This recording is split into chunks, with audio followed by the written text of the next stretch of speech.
Welcome back, everyone, to the Talking Points podcast with Matt Amis, with Hayden Gullis, and finally, I am back. He's back to bring some sanity to the podcast. It's been lacking recently, lads. What do you mean? Finally, the wheel knowledge has returned. Boys, no, it was a lovely trip, but it's lovely to be back. How have Hayden? How are you doing? Still propping the Mercedes as we can see. Yeah, we switch it up. We switch it up every week. I've actually got an Aston Martin Lance Stroll one on order, but it's taken its time. So just like Lance Stroll, it's really slow to be delivered. So it'll be here soon. And Matt repping the Alpine Star. Is it Alpine Stars or Alpine Stars? I don't even know. Oh gosh, now you've said it different ways. Now I don't know. Alpine. Let us know in the comments below. Let us know in the comments below who's correct. And obviously welcome to everyone who's watching on YouTube, everyone who's listening on Apple Podcasts, Spotify, Pixo, MySpace, wherever you consume your podcast. Doesn't matter. Pixo, I haven't done that in years. Throwback, mate. That shows how much. I don't even know what Pixo is. Exactly. All right, I'm almost 30, guys. I'm almost 30. Okay, let's just move on. Anyway, today we thought we've got this little kind of break, French Grand Prix next weekend. We thought we'd kind of reflect because, we're 11 out of 22 races into this season. This brand new, 22 regulations. A lot of change has gone into this year. Reflect kind of on more from a ruling point of view, because I think whenever there's a new set of regulations, there's always, it stretches the field out. There's a lot of controversy around, bending the rules, cheating, blah, blah. There's been a lot of talk of Flexi-floors at the minute. There's also been a lot of talk recently about, sausage curbs, about track limits, about flares, blah, blah, blah. I just thought we should kind of focus in on these kind of talking points.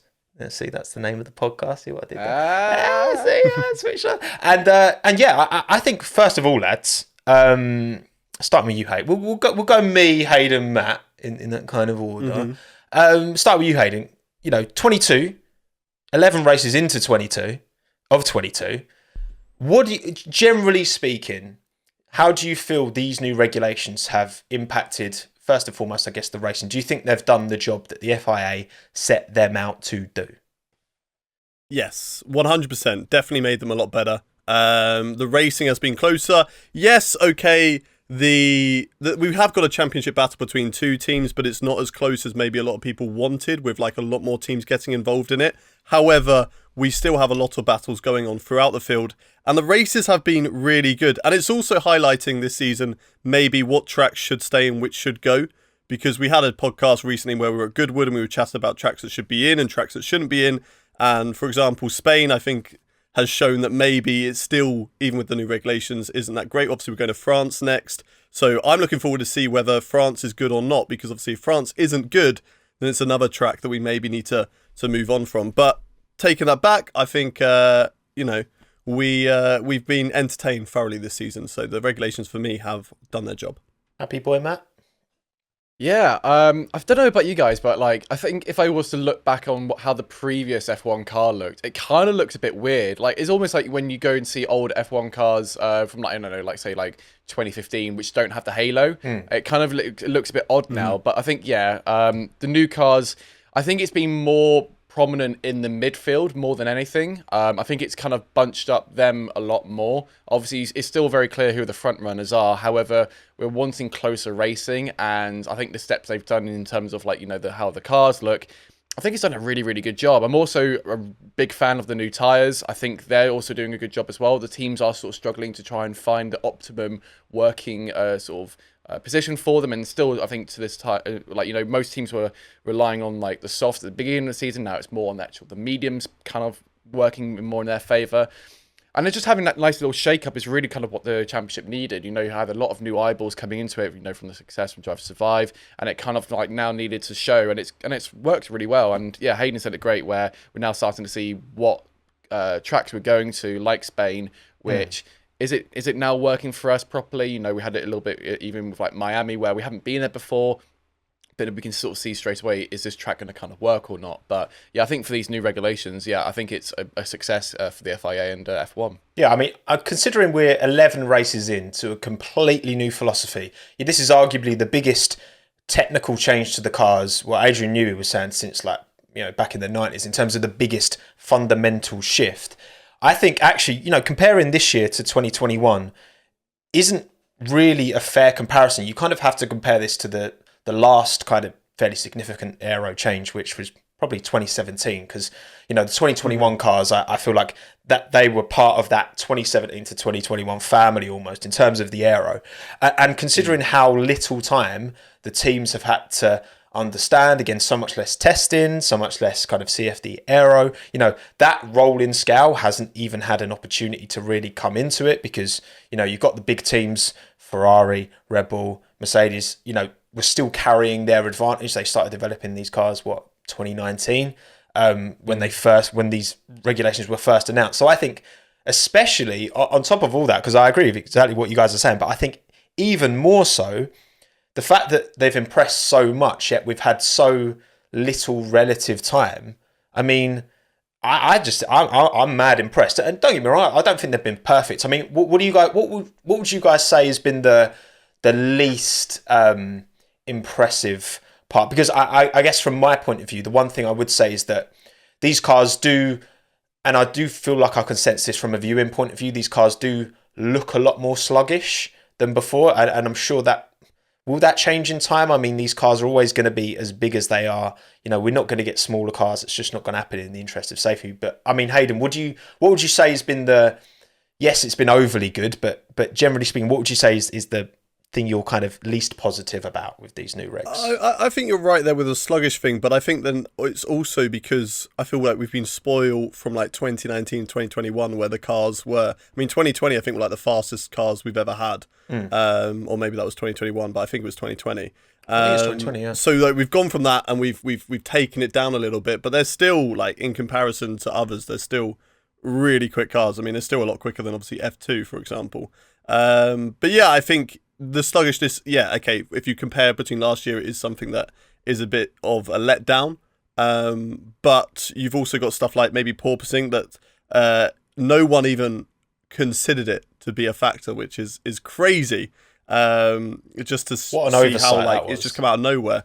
Yeah, exactly. And it's really affected some teams. But then it's also, I think that's what makes Formula One. This is why I love Formula One compared to like Formula E, for example, and other spec series, because it is a spec. You don't have, these different comparisons in cars. You can't come to a weekend and Mercedes have brought upgrades that kind of look a bit like another car, or Aston bringing their side pods that look a bit like. Everyone brings a new piece of paper to the start of the season, and then everyone goes around going, oh yeah, I like a bit of that, I'm going to nick a bit of that, and I'm going to nick a bit of that. And it's trying to bring that all together to make the best possible car. And this is why I think the new regulations are so good, because they've created such difference, but then also it's so many different ideas, but they're not necessarily too dissimilar to each other out on track in terms of track time, which is crazy. They were always going to converge eventually, weren't they, Matt? But I guess that's just new regulations for you, right? Yeah, and I think for me, like, I think the main sort of difference we're getting with these cars is that you're having to carry a lot more speed through the corners rather than before, like heavy on the brakes, which is they're still doing, but before it was a lot heavier on the brakes, slow into the corner, and then just properly bumming it away. Whereas here, you're kind of having to like find that middle ground where you're not going to have too much of a high end speed, because then you need to have to drag it all the way through. And I think, like obviously, it's weird for this one, because obviously when we went to Bahrain, that's where everyone was on a brand new clean sheet to sort of see like, right, who's got the right package, who's got the wrong package. And we looked at like Haas, for example, who had said for the year or so prior that they've been developing the 2022 car. We all kind of like sort of brushed it off, and then straight out of the gates, getting they were within the top 10, which for Haas at P5 Magnussen, wasn't it? Yeah, race, and it's a mad thing to be like, oh wow, that's actually really good for the sport, because they're proper developing it. Whereas then you looked at Mercedes, who at the time were completely off it. Same with McLaren, and now it's really cool to see like them doing changing the upgrades. Seeing who's got it right. We had it with Aston Martin, copying the bodywork of Red Bull, and then seeing if that actually made any difference, or if they're still learning about it. And it is really fascinating, I think, for me, because it's the first time where I've been able to properly see teams properly changing and have big upgrades, rather than before where they were just sort of minute little ones, a little extra flap here or a bit of like extra aero here. I do think, yeah, it is. I think the sluggishness from it all is mainly kind of like because the cars are a lot more rounded. So like, the rear wing, we're very much used to like straight lines and like sharp edges, and especially with the front wing as well. I'm still having to get used to the front wing being so high. I think that for me, I think it just looks. I think if that was actually lower, I think for me, I think it would probably help a little bit more with that. But I think because the rear wing is kind of like a looks like that basically. I think because it's because it looks like that rather than like sort of straight. I think it's here's my technical analysis. For any audio only, Matt has just his arms just broke at the same time. Oh, you Mr. Contortionist actually, aren't you, Matt? So. Yeah, exactly that. Yeah, for anyone who's watched Stranger Things, basically imagine when they popping that out. That's what I'm trying to do with my hands, basically. But yeah, so I think just because the car generally looks a lot more rounded, which was the inspiration for the new design anyway, to make it look more streamlined, but would still help with reducing dirty air. But yeah, I think that's something which would just, we'll eventually see like a evolution of the design in like a couple of years' time. And, maybe we'll see more. I think the main area we're going to see a bit more difference of is the side pods. We saw that dramatically with Mercedes, and we're seeing it more with, Ferrari, where it looked, when it first came out, kind of looked a bit like a mini bird pool or like bathtub, whatever you want to call it. And yeah, it's just sort of like you've seen those, I think that's the main area we're going to see the changes. But yeah, still just a rounded sluggishness. Yeah, look, I mean, look again. It's new regulations. All of the teams are massively restricted compared to not even that. Look, you don't have to go that long ago. I mean, I always recite, before the 2007 season, Lewis Hamilton had run more laps in that McLaren than an entire Formula One season. At the time, he'd run you used to get so much testing. These teams used to have so much understanding of the cars, and the reason porpoising was kind of missed so much by the teams, at least to the extent we got it, is because you can't, there are limitations in CFD and aero that you can kind of replicate these things. This is why the cars are changing so rapidly. But what that leads to is, and there's been numerous conversations. It's all about planks at the moment. We're all talking about, flexible planks, and the FIA is talking about mandating against porpoising. And I kind of wanted to, because to anyone who kind of hasn't been following the deal with the floors at the moment, basically in the rules, it's permitted that you can have no more than 2 millimeters of flex in the plank, which is, again, we've all seen the images of Zhou Guan Yu's Alfa Romeo flipping over at Silverstone. It's that, it looks like a bit of MDF on the bottom of the car, right?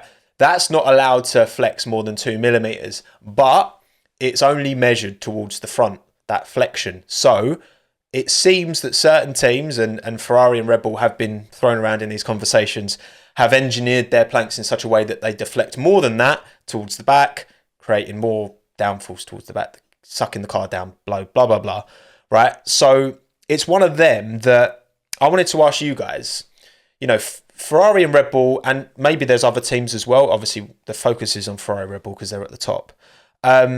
If this is the case, and Toto Wolff has been like, oh my God, I can't believe anyone would do this, which is kind of hilarious coming from the team principal.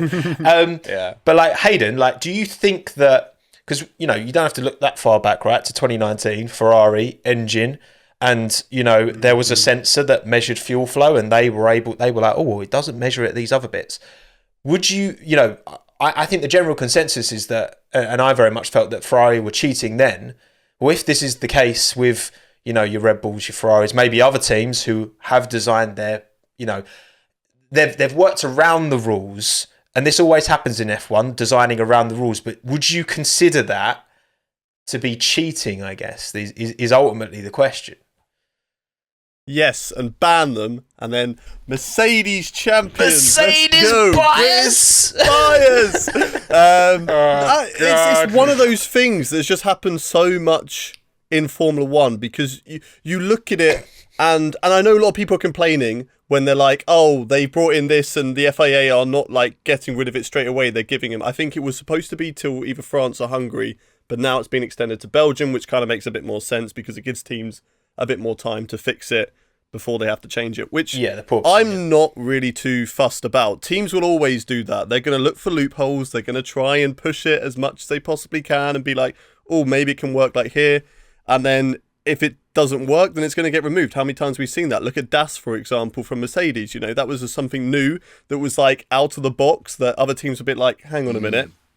And instead of just being like, oh, we're going to ban it straight away, which meant that they would have to redesign their whole car, they were like, next season, you can't have it. And it's the same with the Ferrari engine sort of thing where the FIA clearly found out that Ferrari was cheating because that one's more fishy because nothing was ever really released. Like the FIA never announced exactly what it was that they did. And then the next year when they came into it in 2020, they were the slowest car in a straight line compared to the year before when they were the fastest engine in a straight line. So it was a very sort of fishy thing.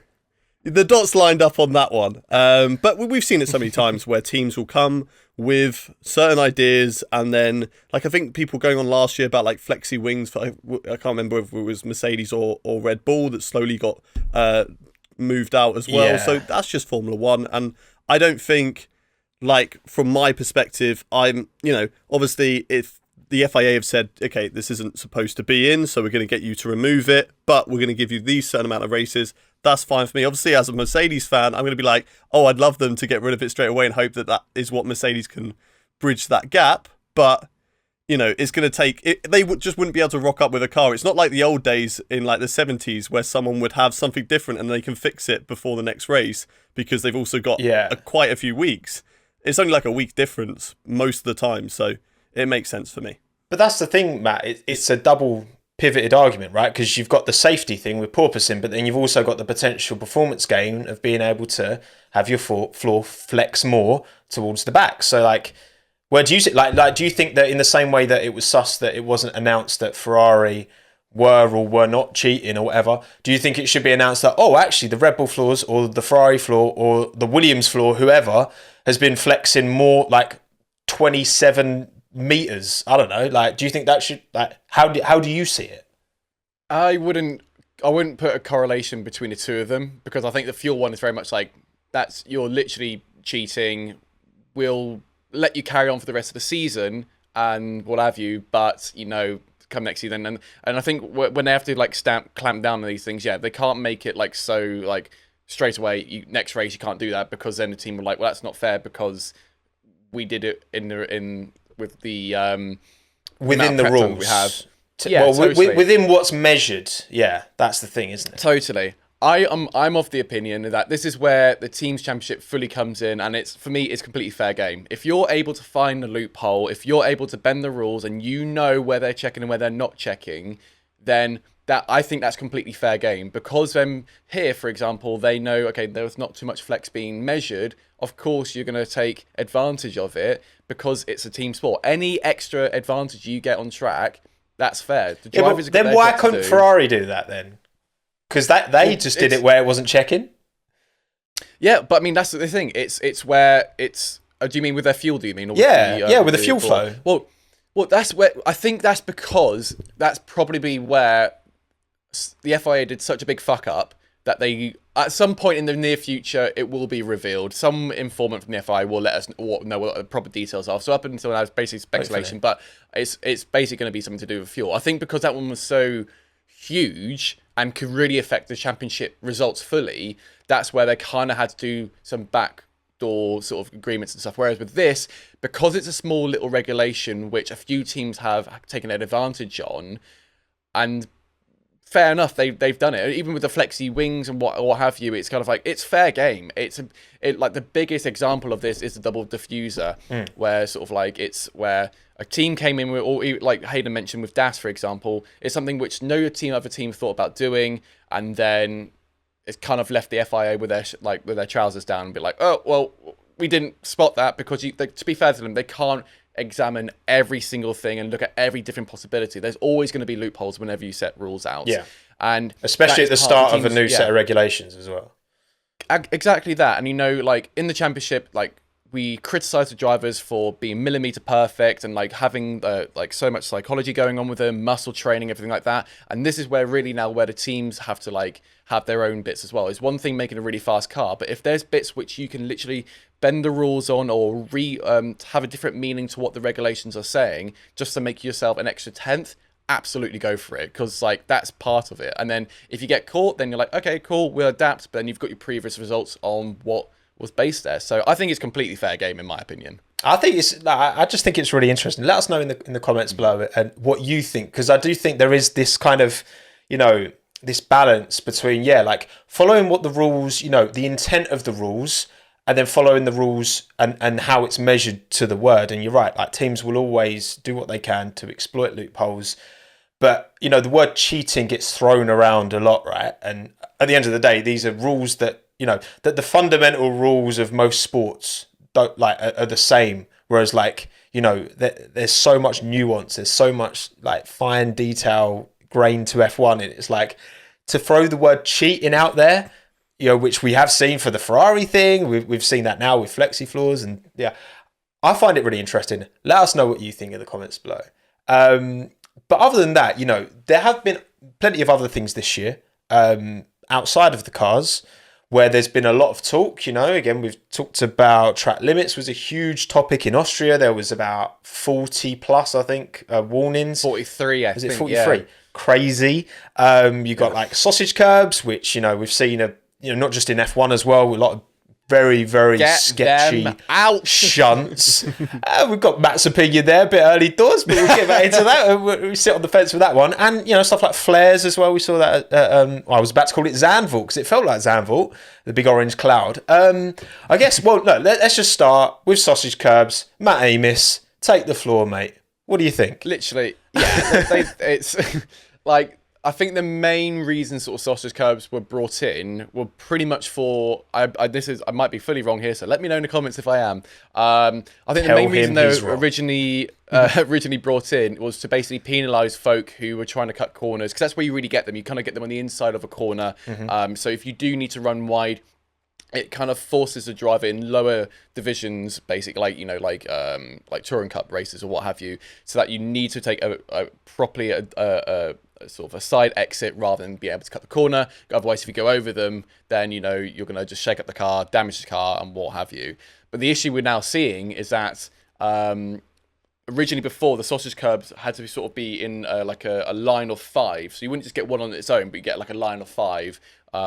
Whereas now you're kind of just seeing it as like 1 or 2 on some corners, but we've seen from countless times now, drivers hitting it at certain speeds just launches you off. And this has not just been something that's been going on this year. It's been going on for the previous few years. But I think the reason why it's become such a big talking point, a hot topic recently, is because we've had crashes which, if the Halo device wasn't there, someone would have been killed. Even down to like Monza, for example, in the endurance race where... he wasn't even going that quickly, but then completely writ off the car because he just went over one of the sausage curbs at the chicane and just fully just tore the car. Was that Aston Martin, wasn't it? Or I think so, yeah. And he just tore it to pieces. And like, it's one thing if you make a mistake and you can't make the corner. Granted, that's fine. But then when this is literally not doing its proper job, what it's intended to slow the car down, and it's actually causing more harm than good, then it needs to be removed. Then there's other implications. Thank you very much. I got you, bro. There's other methods you can do to help resolve what it was originally put there for. Yeah. But I don't think like there can be much of an argument now of like why they should be remained there. Like maybe go-kart racing, because you're never going to go at full speeds enough for you to be properly launched off. But like anything over 100, it's just going to become a ramp. But yeah, it's just so dangerous now. But yeah, that's my take, basically. But I mean, Hayden, obviously you've had like I think it was Abby Eaton. I think she had a big spinal injury with that. You had Silverstone, that Sophia scary Flores, like Hauger. Sophia Flores, she was one in Silverstone. Yep. You've got Peroni from F3. You've got so one many from, examples. I don't know whether it was F3 or whether it was European Formula, but a couple of Premiers that came together because they both took the runoff area. Yes. I understand where they're coming from because it's an easier way to regulate track limits. Is there an easier way to regulate if somebody's, cutting a corner, or if they've gone wide and they want to rejoin the track, they have to go around the sausage curbs and through the longer routes so they don't gain time. I understand that, but it's come through so many times, and there's even some times where they're positioned and it's just like, I don't understand it. Like the one with Abbey Eaton, for example, they're on the exit curb of turn 1. Now, if you're forced off there at the last possible moment, you don't have enough time to go, I'm going to go round this. So you're just launched. And also, it's not too bad if you do go round the outside of someone there and you overtake them. You're just going to get either a penalty or you're going to have to personally give that position back. Whichever you choose to do is going to happen. So these things can be regulated. And I think we've seen it also with the 43 warnings. F1 drivers, by the way, welcome to the world of the F1 game. This is what we deal with on a regular basis. That's track limits. Okay, that white line you see on the edge of the track, that's the track limit. You go over it, you get penalised. What a surprise. Who would have thought it? And I think, okay, it's a big role. But if there was either an automated system where there's detectors, take goal line technology, for example. You have a system where if it goes over the line, it's a goal. If it goes over the white line, it's black or white. You're in or out. It's a penalty, and then you just have to review it in a certain mini sector. Did they gain time there? Yes or no? If they did, then it's a warning. If they didn't, okay, they just ran wide. It's not a problem. So I think get rid of the sausage curbs and start to focus a bit more on the track limits. Even going so far as hiring 20 people to watch the T-cam and just try and see what was that driver over the line and flag it up, But I'm sure, like you say about the automated system, I'm sure that exists. I'm sure that exists at certain tracks, right? I don't think so, because I was looking into this earlier. Really? The car obviously has got loads of sensors onto it, but it doesn't at any point dictate the precise GPS coordinates of your position on track. I mean as such as like other tracks in the world. Oh, do you mean going past? Yeah, I'm sure like Brands Hatch has some kind of system where there is... I feel like it exists. Mate, again, let us know in the comments below. Like, I feel like I've heard... When I was reading about this, it was saying like that, certain tracks have the facility to have sensors on the, outside of the white lines, on the rumble strips, whatever, to measure where a car, because a lot of the drivers were complaining after Austria, which look, I get get used to it. If Start crying. if you run wide by accident and don't gain any time, then obviously it's a bit annoying to then get punished in the same way that you would if you did run wide and did gain time. But I very much kind of like agree that you just cry more. I'm not being funny. It's a simple. Yeah.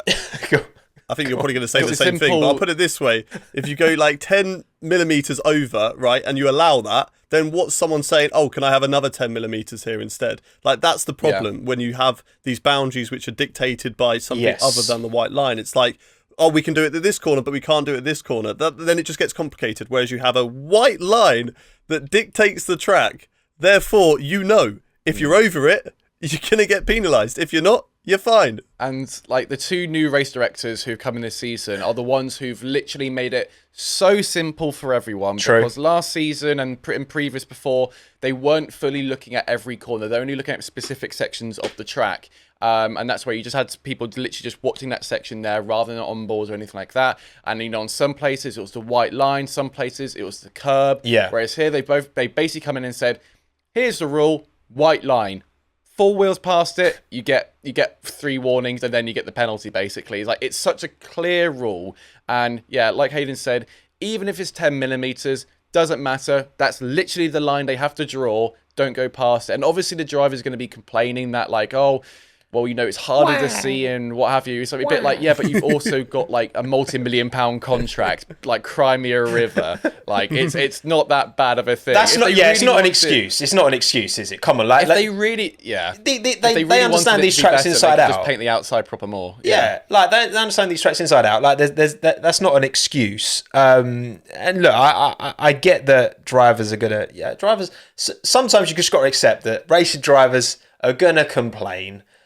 and you just have to like be okay, go off, get it out of your system, and we go again next week. But it'd be interesting to see it like Le Castellet in France, because run off McGee, like they're everywhere there. So it'd be interesting to see, because there are plenty of opportunities to go off and gain time. So how that'll be, but I just think that it's Formula One. It's 2022. Yeah. There must be some automated way of being like, you've gone over track limits. Like you say, Hayden, if you've gained time, especially if you're in a battle with someone as well, like, maybe take that context into consideration and then be pretty prompt with the punishment if needed, as far as I'm concerned. But Matt, you mentioned 2 race directors. I think that's another thing that the drivers, because, we saw Seb getting his fine, 25, suspended 25k.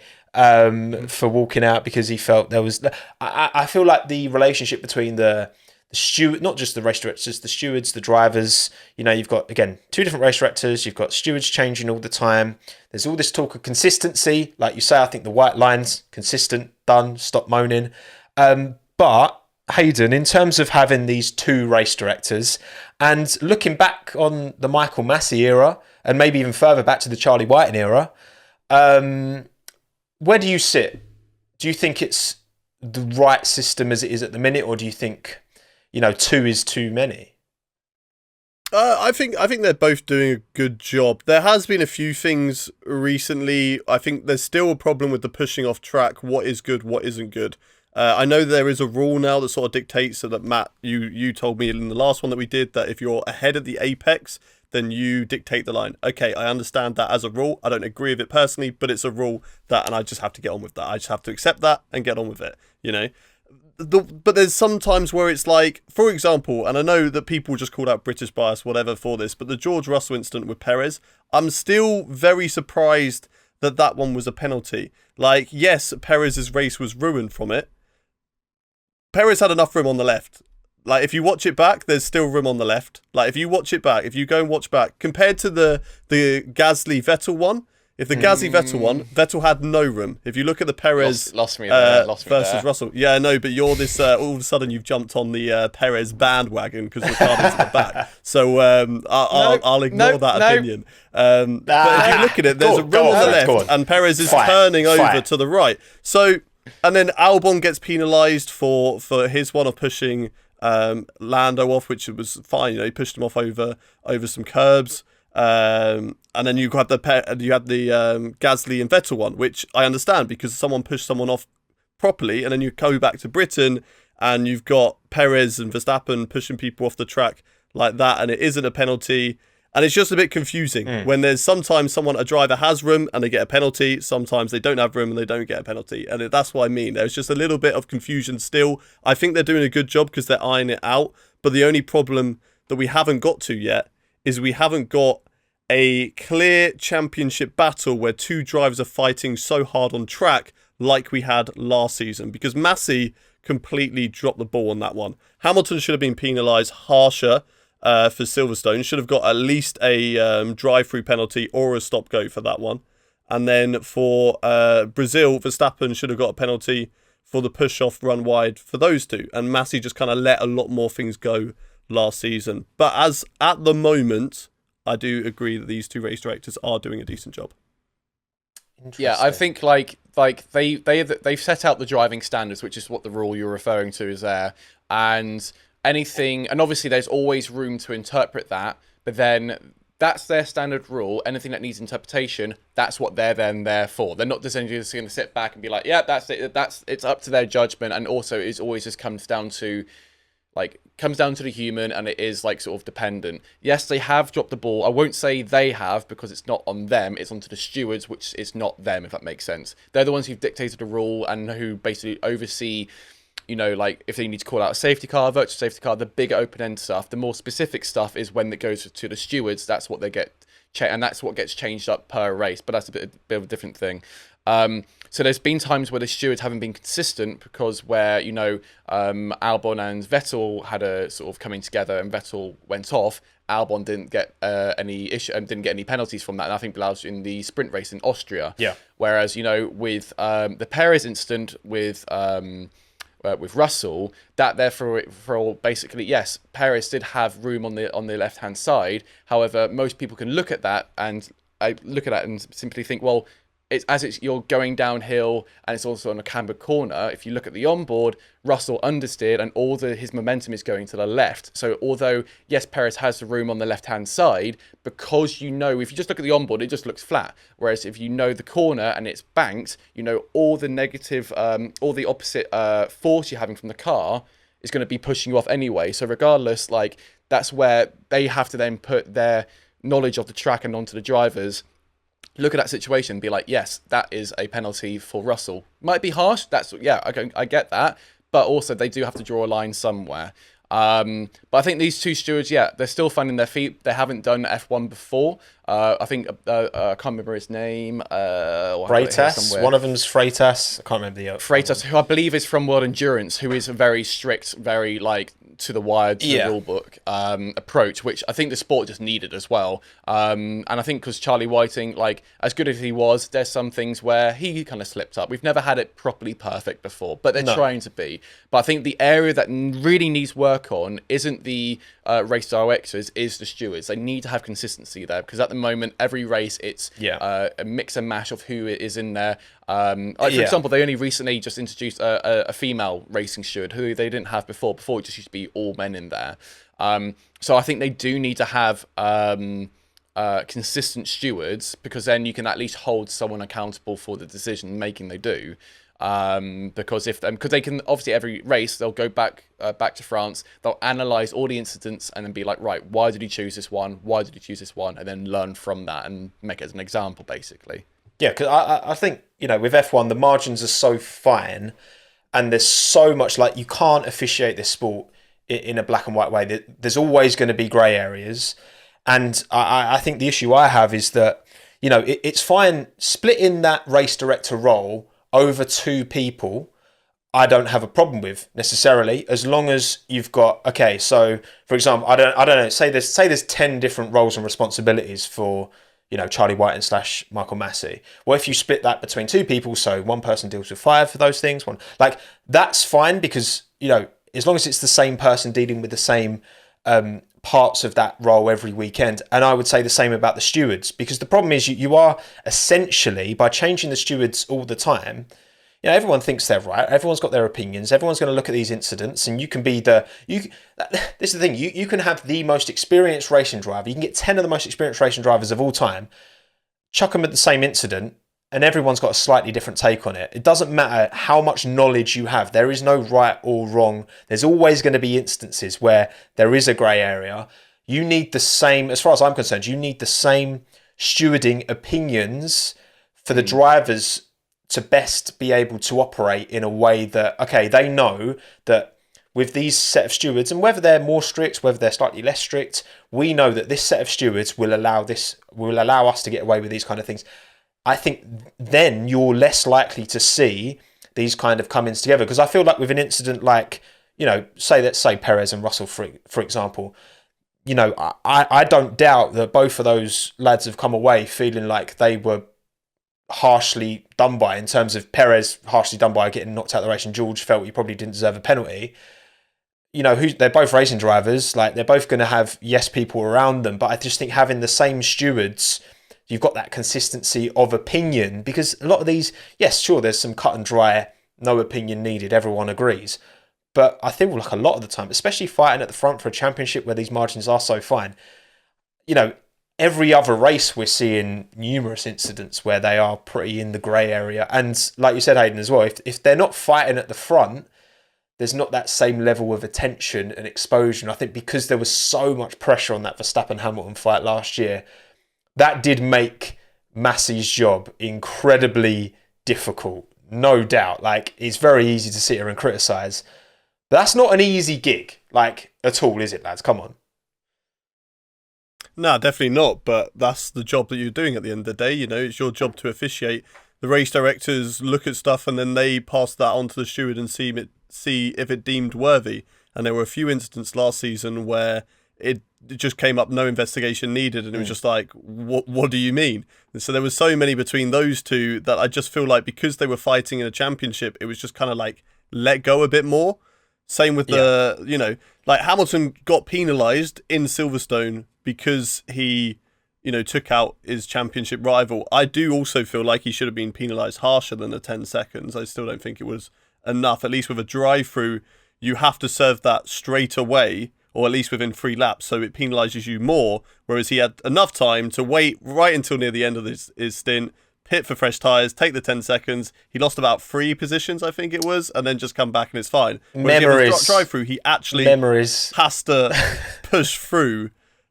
Let it go. And if he wants to get that win, he has to overtake everyone. What so a throwback. What a throwback. Yeah, you're right though. Yeah. So I do think like the penalty should have been harsher. Like it should have been. And then Brazil, I still to this day don't understand how Brazil wasn't penalised. Like I still don't. Yeah, but Hayden, things. the people who decided that aren't in the same place anymore. We're talking about 2022. It's all well and good about 2021. But that's what I mean. We're not talking about that. He just posed the question about Michael Massey. Like he just asked me a question about Michael Massey. I mean, I put his name in there. I put Charlie White in there as well. It's more about being a race director. I honestly think the job's piss easy. I don't know what everyone's all complaining about. Like hello. If you see like what the race control room looks like, right? You've got like 60 cameras around the track, which aren't broadcast cameras, which is how they have to dictate. They're not watching the broadcast. Do you have 60 eyes, man? No, but that's why you've got all your little chaperones. He'd just be watching wherever Daniel Ricciardo is. Anyone overtakes Ricciardo, penalise him, give him a penalty. Drive through for everyone, apart from Daniel. But at the same time, though, like it's the FIA. They've got money. So, like you were mentioning before, Tommo, like you should have 20 people watching each of the individual onboard feeds. They have the resources to do that. They've also got an internal camera as well inside of the roll hoop. Both video links going to them, so they got everything into it. But they get not the TV broadcast feed that we see. So sometimes our perception of where, we get like a really low down looking angle at an incident, they'll have one where it's like bird's eye view looking down on the corner. So they're able to judge stuff a bit differently.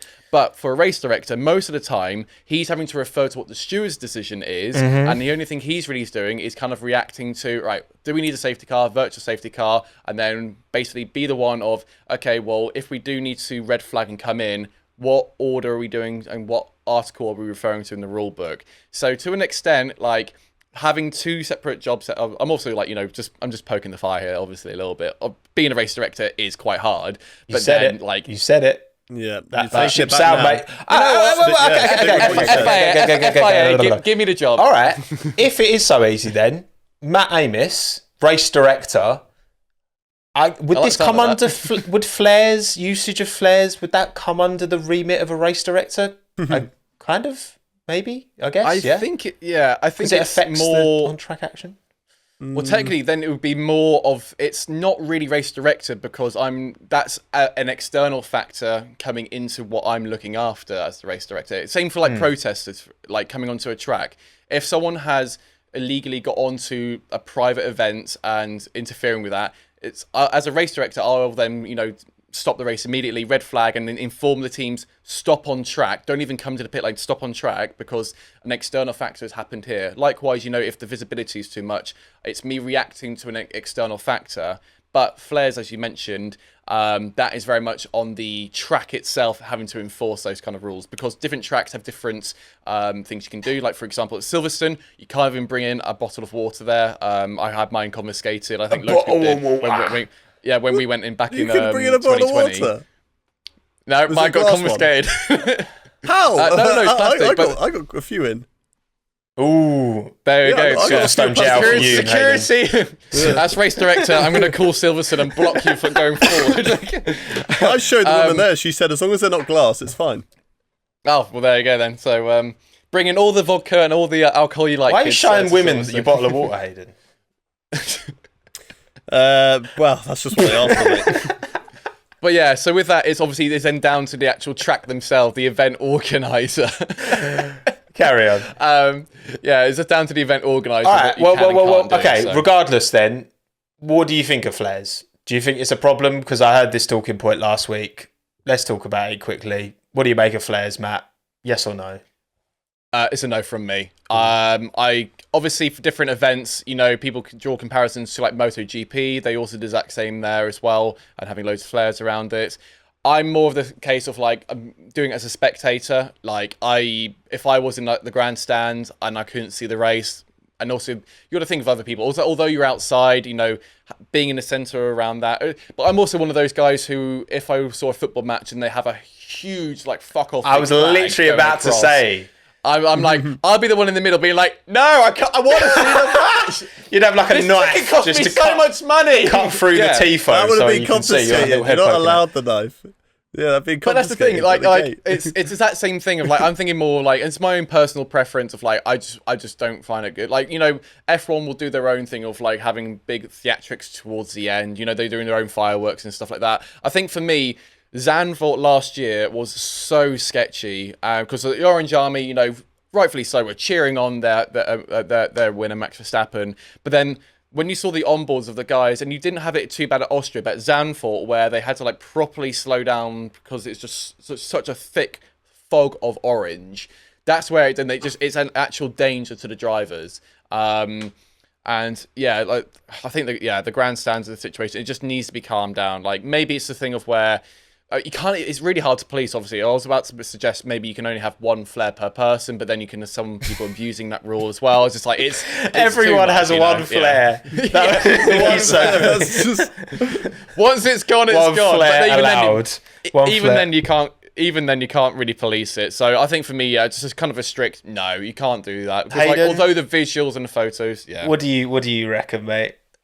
I think flares are fucking cool. I'm not gonna lie, it looks amazing when you're watching it when you're watching on the TV cameras. It looks really cool. However, like it's the same thing. It harms the visibility of the drivers.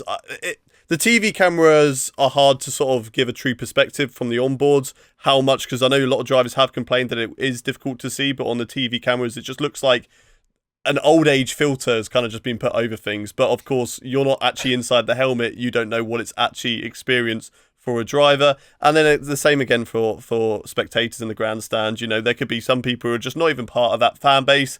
They're just sat there. They can't see a thing. Someone could have asthma, might have difficulty breathing in the middle of all that. It's not going to be a fun experience for them.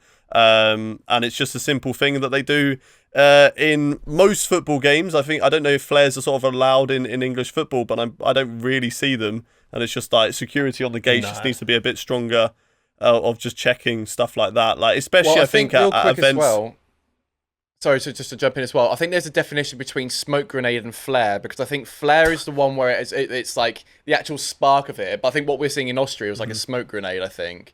Well, I mean, either way, yeah. just things we talk about on a Formula One podcast, lads. It's crazy. Like, if it's smoke, if it's a grenade, then I don't think it should be allowed in a Formula One event. No Molotov cocktails allowed, lads. It's one of them, isn't it? Because I agree with what you said, Hayden. Like in terms of like, I love that part of the atmosphere. I think part of going to a live sporting event is that you get atmosphere in a very, very different way. You consume the sport in a very like I've always said, like if I'm going to go to a race weekend, honestly, I'd rather go Friday, Saturday and watch the race at home on Sunday, because you can't. It's very, very difficult to follow the race from a stationary viewing point. I think qualifying is fantastic to see in person. You get the cars going full tilt, and then you can actually follow the race at home. And I just think that I get with everything you're saying. Maybe it's like, you mandate certain areas because, the Orange Army, whether it's like a certain sector where, if everyone's on board and everyone's game, and same with tifos at football, right?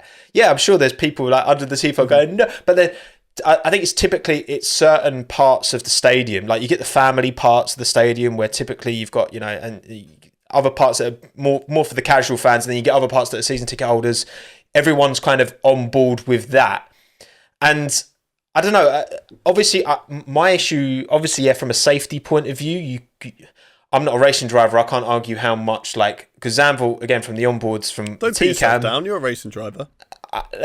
Maybe in you've Forza, driven a Formula One car. Maybe in Forza Motorsport 3 when I was a kid. All right, I was pretty good there. Not that I've ever mentioned that before, but I just think that I don't want to sterilise that viewing experience, right? And I do think that's what makes some of these, Zandvoort, Austria, really unique, is that fan experience. but I get both sides. I would, maybe there's some kind of, flare only zone in certain grandstands, perhaps grandstands maybe that are a bit more set back from the track. I don't know. I think there's a solution there that is better than what we've got at the minute. I guess that's kind of the long and the short of what I think. Maybe that's what they need to do with the cars. Make it like the red arrows, on after the checkered flag. Have smoke grenades at the very back of it, and then like proper red arrows it because they're going at half speed whoever's anyway. Last, just whoever's last has the flare entirely. So basically, just put it on Nicholas Latifi's car for the whole race, and then it's job done. Like on a safety car, safety car with like. Would it be able to tell if they've had an engine blowout or just the flare? The person at the back who waves the green flag, it's actually a green flare. Yeah. They set it off. Boom. That's the race begun. All right, okay. So, flares were kind of, I don't want to see them go, but I do get it. Again, let us know in the comments below what you think. Also, another thing I guess I wanted to talk about in terms of these new regulations is the cost cap, because I think coming into this year, when we're talking about it last season, it seemed very simple, mandate amount that each team can spend, and you've got kind of it's on a scale in the same with the CFD. CFD, you've got 145 million, and then it goes down. It's meant to be going down and creeping down to like 135, I think, eventually. But the idea of, and look, we're all kind of in the UK anyway, and I'm sure in most of the rest of the world, we're all living through a bit of a pinch at the minute in terms of prices going up, fuel prices, and the cost of living, generally speaking. And, these F1 teams, think of them as sporting entities, but they are businesses at the end of the day. They have to operate. They had, budgets planned. And, some of the teams probably aren't hitting the cost cap, like a Haas, for example. I don't know how much they're spending exactly, planning on spending, but they're probably not hitting the cost cap. A lot of other teams very much are. There's been a lot of talk for that to be adjusted. Hayden, do you think, it's, safety car called because of your crying from these big teams, or do you think there's a fair argument to take into context the current situation and maybe give a bit more leeway to teams? I mean, I'd like a cost cap for the current inflation, and I might be able to move out of my mum's home. Might help me out a little bit. But I do think there is a little bit in it, because obviously, you set a limit, and then obviously something like this wasn't predicted. You can't predict that the inflation is just going to happen more than what it usually happens. So I understand it to an extent. And it's one of those things that, I think it's one of those rules where all teams would have to agree on. Because some teams are not, because the reason this cost cap has been brought in is to help those lower teams, or to help the teams like Haas, like Williams, so that they, are playing they're on a more even playing field compared to the likes of Ferrari, Red Bull and Mercedes. They all have a cost limit. So if those teams like Ferrari and Red Bull are like, oh, we're spending a bit too much here, can we make it bigger? It kind of defeats the object of why the cost cap came in. And if there are teams like Williams and Haas who are like, no, we're fine, then that's the reason that it was brought in. And I don't think so. I think it's something that obviously needs to be discussed amongst the teams. And if they all agree, then fair enough. Raise it. If they don't, then keep it as it is. Just Matt, do you think, I know Christian Horner's talked a lot about, he's mentioned teams might miss races towards the end of the year. Do you think that's just a bit of hyperbole because he's representing a big team, or do you think there's actual validity to that? Well, no, I think if teams miss races because they can't afford it, it's a bit tough shit. That's again, it's the rules. Yeah, and it's obviously, they had to do something to give these lower teams a chance, because otherwise it will literally just be the top three teams always just running away with it. And because of how the financial system works into it, there'll be no way for a new team to come in and be able to reap the rewards straight away. Even some teams like Ferrari getting a heritage bonus every year just for being in it continuously. Yeah. However, obviously there has been a huge negative towards it. Our friends Blake and such have explained to us, the situation at Red Bull, and I'm sure it's the same for other teams, where the larger teams have had to lay off loads of people because they can't basically afford it. McLaren have done something a bit different, where they, to the best of my knowledge, they've kind of relocated their resource who was going to be at F1 to other teams now, like Extreme E, Formula E, and also to the auto department as well. And other teams having to adapt to it, but that they had to do something to give these little guys kind of a chance. And I think with inflation, like, yeah, you have to take it with like a pinch of salt. Like, none of us kind of expected this, and it's all been because of the fuel crisis and all tying with Russia, and it all kind of drip feeding down to that. And eventually it will pass, but obviously we're just in the sort of the shitter side of it at the moment, where we're kind of having to adapt. And I think that's where the rules can be like, right, we didn't expect this, we're going to have to sort of adapt, because there's always going to be like some finer details of what the cost cap truly is. And we won't properly see the results of how of the cost cap properly working until like 4 or 5 years down the line, where, you know, teams have got a good base. And like you've seen that with like Aston Martin, for example, you know, that like they're building a whole brand new headquarters, so they're kind of already on the back foot. So they're having to use their old facilities, but then having to invest into that. Then once they've got that stability there, then it means they don't have to spend as much on like wind tunnels or aero or whatever it could be, because they'll have the resource there. Same with like Haas or even Williams. At Lance Stroll champion eventually. But yeah, so like it's I think they have to have a little bit of wiggle room. They have to have a little bit of wiggle room, but it needed to be done. Yeah, because again, I think the inflation argument, it's one of them that obviously, because the potential damage, like all teams are equally affected by inflation. That the problem is if it's the teams who are meeting the cost cap, they've planned to spend so much for this, blah, blah, blah. And because of inflation chucking up so much, like, what Christian Horner's saying, I don't think is necessarily true, but it could happen. Like, it's not, I don't think, out of the question. But then it's one of them as well, like you said, Hayden, it's kind of, it's hard to have, I'll be honest, it's hard to have too much sympathy for the rich teams when, the whole point of the cost cap was the smaller teams could close the gap, and ultimately, look, again, I think being able to manage your accounts is as much part of the team as building a good car or having a good pit stop. Like, we don't see it at all. Like, it's not a glamorous side of F1 in the slightest, but they've always been businesses. They've always had to generate revenue. They've always had to operate at a profit, unless you're supported by a huge, organisation like Mercedes or Renault or whatever. And it's one of them. I just think that it's the richer teams that are complaining, and I get it, I understand it, but I just think at the same time, we've still got 11 races to go, and if the bigger teams have to, compromise more in the short term just to make these next 11 races, then that might mean we get it a bit closer, maybe. I don't know exactly how that would manifest itself, but I don't fundamentally have an issue with that, right? I just don't necessarily understand it, because like maybe I'm just being stupid, and feel free to correct me and tell me that's entirely probable. It happens a lot, so feel free to educate me.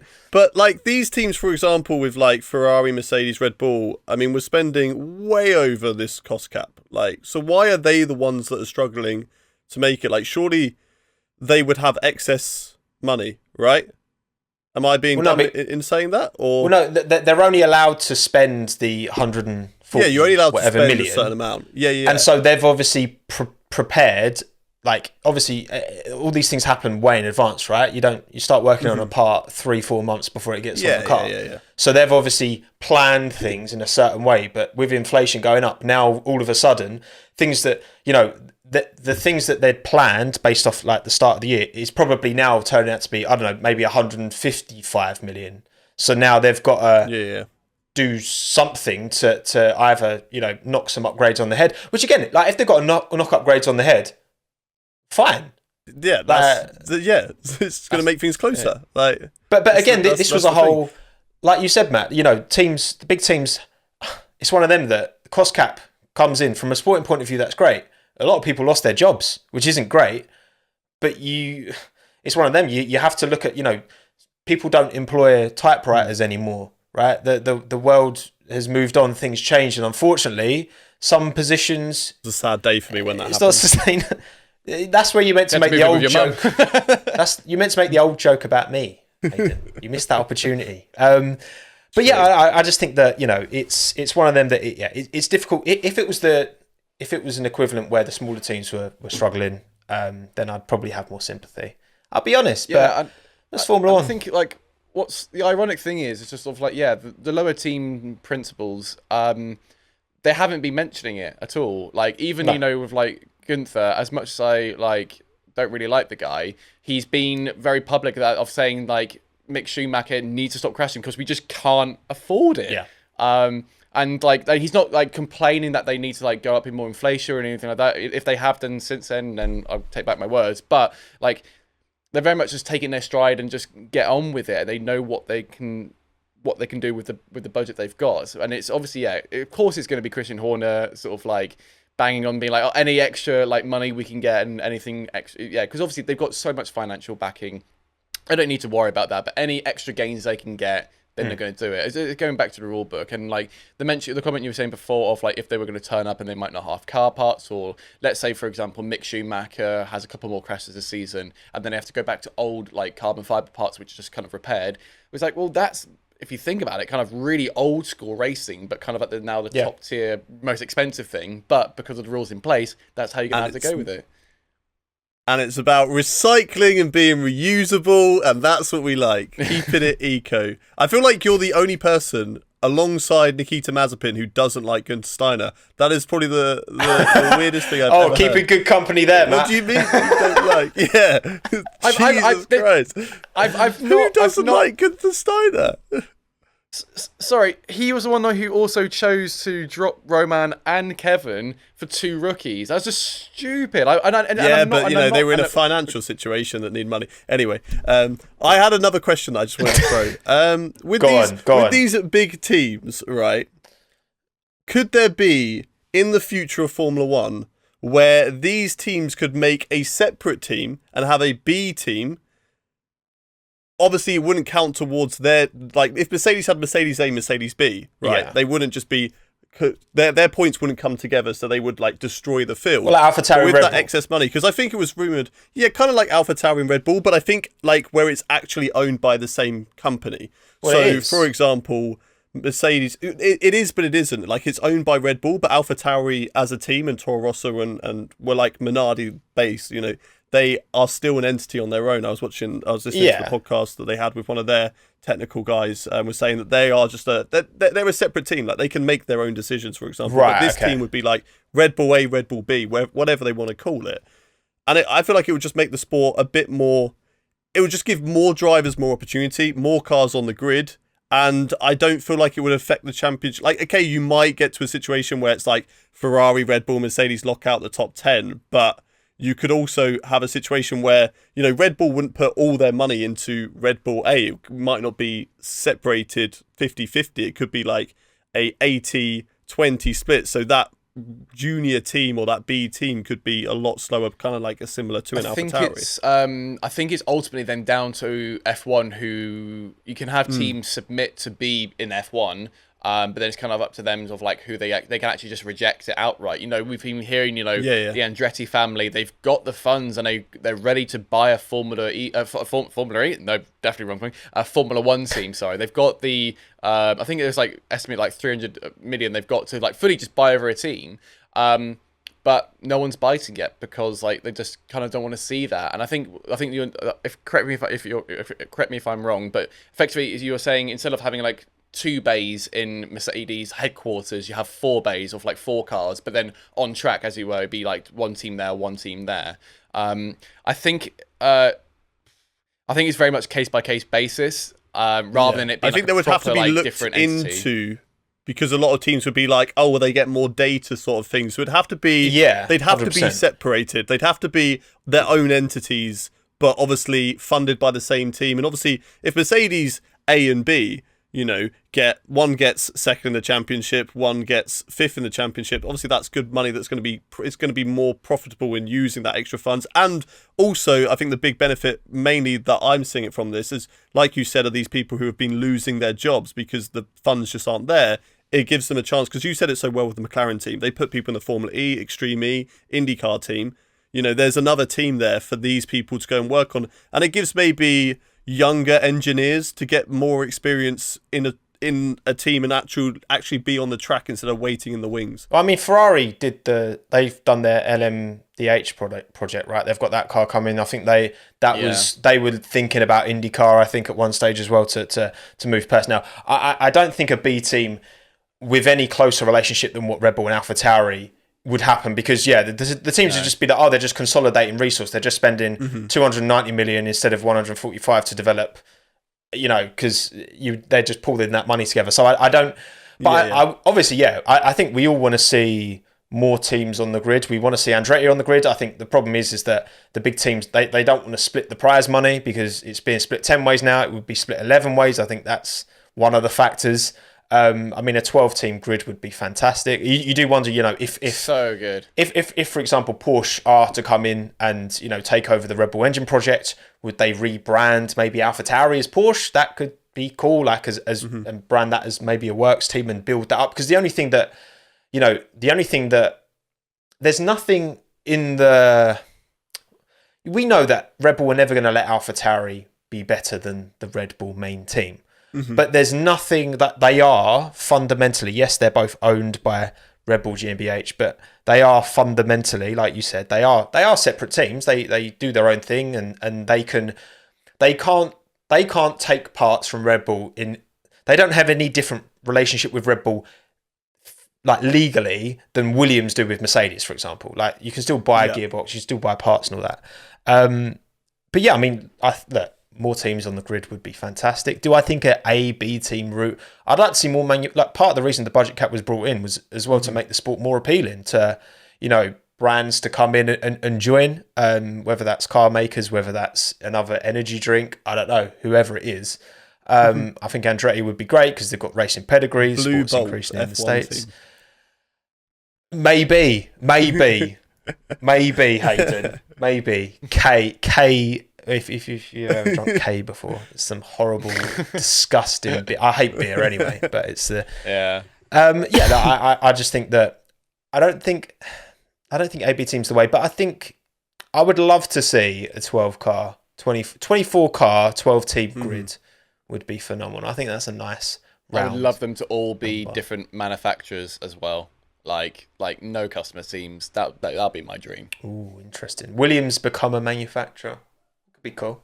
And McLaren became a manufacturer kind of out of nowhere, didn't they, really? With their road car division now. But all right, lads, let's wrap it up. Over an hour in. Thank you everyone for listening. Thank you everyone for watching. It's good to be back on the Talking Points podcast. So don't forget, if you're on YouTube, like, comment, tell us how fraudulent our opinions are. If you're listening on Apple Podcasts, Spotify, whatever, do 5 stars, whatever you need to do to let us know that you enjoy what we do. Thank you again for watching. Cheers, lads. It was fun. And we'll see you next weekend after the French Grand Prix. Ciao, adios. We are done. Goodbye.